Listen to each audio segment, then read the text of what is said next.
Account receivable से, तो उस सूरत में नोट रिसीवेबल बन जाता है।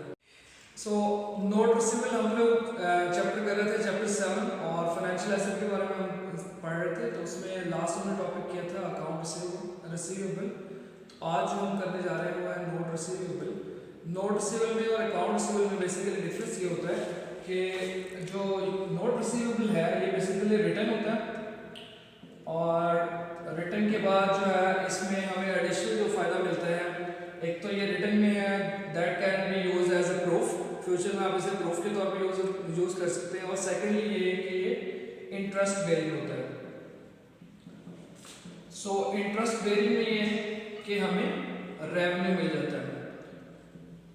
तो जितने ऐसा वो लेट करेगा या जितने ऐसे बाद वो पेमेंट करेगा उसमें हमें दो फायदे हो जाएंगे, एक ये रिटर्न प्रूफ हो जाएगा, सेकेंडली ये कि इस पे इंटरेस्ट भी हमें इसके अलावा मिलेगा, तो वो इंटरेस्ट हमारा रेवेन्यू बन जाएगा।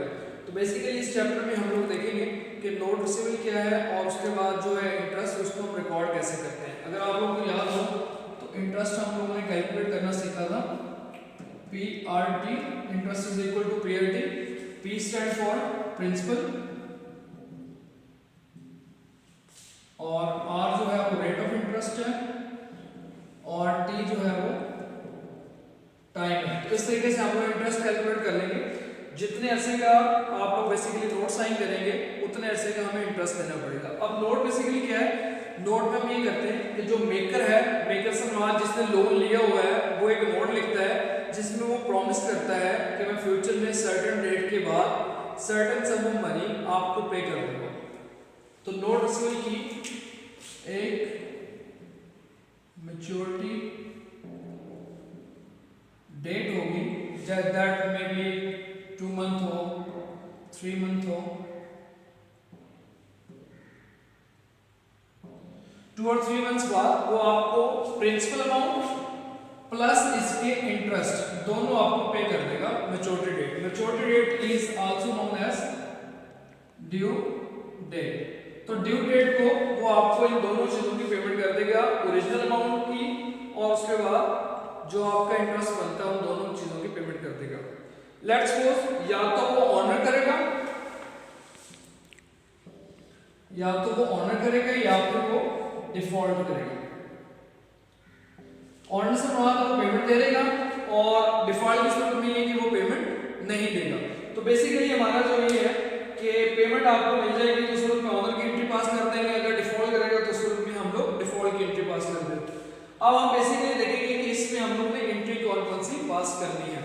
ठीक है, जो है वो हमारे पास है जब हम लोग नोट एक्सेप्ट करेंगे तो उस सूरत में नोट रिसीवेबल डेबिट और account receivable credit, note accepted. अब नोट के साथ आप परसेंटेज लिख लेंगे। सपोज अगर इसमें 6% इंटरेस्ट रेट है तो हम वो लिख देंगे note accepted for suppose 3 months. Suppose इसका अमाउंट है XXX। ठीक है, ये हमने एक्सेप्ट कर लिया 1 नवंबर को। अब इसकी ड्यू डेट जो है वो सपोज 3 मंथ्स का है तो दरमियान में आ जाएगा आपका 31 दिसंबर।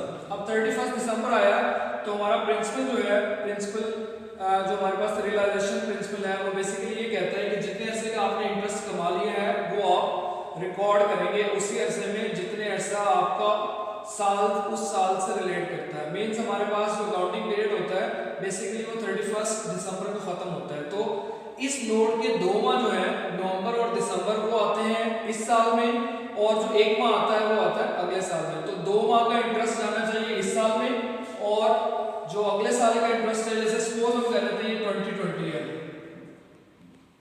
तो 2 महीने जो 2020 के हैं तो 2020 में रिकॉर्ड होने चाहिए और 1 माह जो है वो 21 से रिलेट करता है तो उसे हम 21 में रिकॉर्ड करेंगे। तो इंटरेस्ट जो है वो आपने कमा लिया है लेकिन आपको वसूल नहीं हुआ तो उसके हम एडजस्टिंग एंट्री पास कर देंगे, वो आ जाएगा इंटरेस्ट रिसीवेबल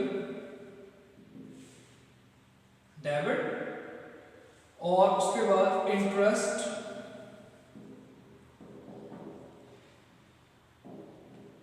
रेवेन्यू क्रेडिट, ये हमारी होगी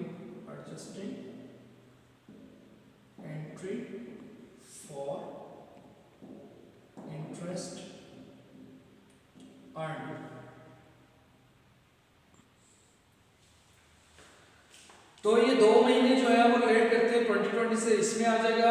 तो 2 माह का इंटरेस्ट जो है वो यहाँ पर आ जाएगा।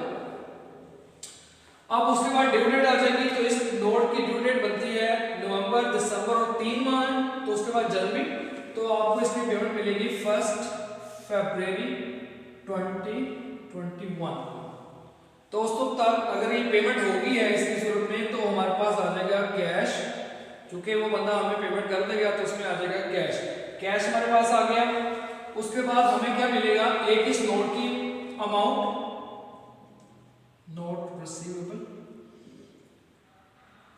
उसके साथ मिलेगा ये वाला इंटरेस्ट जो हम पहले कमा चुके हैं, इंटरेस्ट रिसीवेबल।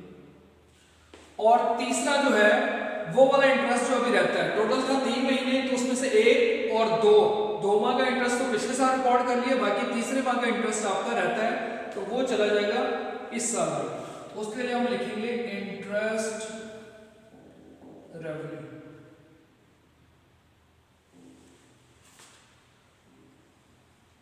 Cash received. तो इंटरेस्ट अमाउंट टोटल जो इसकी अमाउंट होगी प्लस रिसीवेबल होगा, और ये 1 मंथ का इंटरेस्ट आ जाएगा। इन तीनों को ऐड करेंगे तो हमारे पास ये वाला कैश आ जाएगा। तो बेसिकली ये 3 एंट्री होंगी अगर हमें पेमेंट मिल जाती है। और अगर हमें पेमेंट नहीं मिलती, मींस वो बंदा जो है, अगेन वही वाली बात जो मैंने 2 चीजें समझाई थी कि या वो ऑनर करेगा तो ऑनर की सूरत में ये एंट्री हो जाएगी, अगर वो डिफॉल्ट करता है तो डिफॉल्ट की सूरत में बस एक चेंज होगा कि यहाँ पे कैश की जगह पर आ जाएगा अकाउंट रिसीवेबल। तो बेसिकली हम उसे पैसे नहीं छोड़ रहे हैं, बल्कि हम ये कर रहे हैं, हम उस पर दोबारा अकाउंट रिसीवेबल बना रहे हैं, यानी कि नोट रिसीवेबल से दोबारा हम लोग उसे अकाउंट रिसीवेबल बना रहे हैं।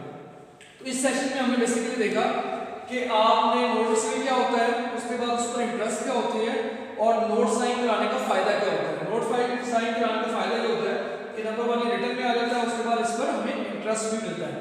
उसके बाद हमने देखा इंटरेस्ट हम कैलकुलेट कैसे करते हैं, उसका फॉर्मूला सिंपल इंटरेस्ट है। 2 तरह की इंटरेस्ट होती है, कंपाउंड इंटरेस्ट और सिंपल इंटरेस्ट। तो हम इसमें लगाएंगे सिंपल इंटरेस्ट। तो उसके बाद जो है आपने बेसिकली देखा कि हम कौन-कौन सी एंट्रीज पास करते हैं। तो बेसिकली 3 एंट्रीज हैं। चौथी एंट्री उस सूरत में होगी अगर वो डिफॉल्ट करेगा, तो डिफॉल्ट की सूरत में एंट्री सेम है, जस्ट कैश की जगह पर आ जाएगा अकाउंट रिसीवेबल। तो उसके बाद नेक्स्ट लेक्चर में हम लोग करेंगे इसके क्वेश्चन कैसे सॉल्व करते हैं। Thank you very much.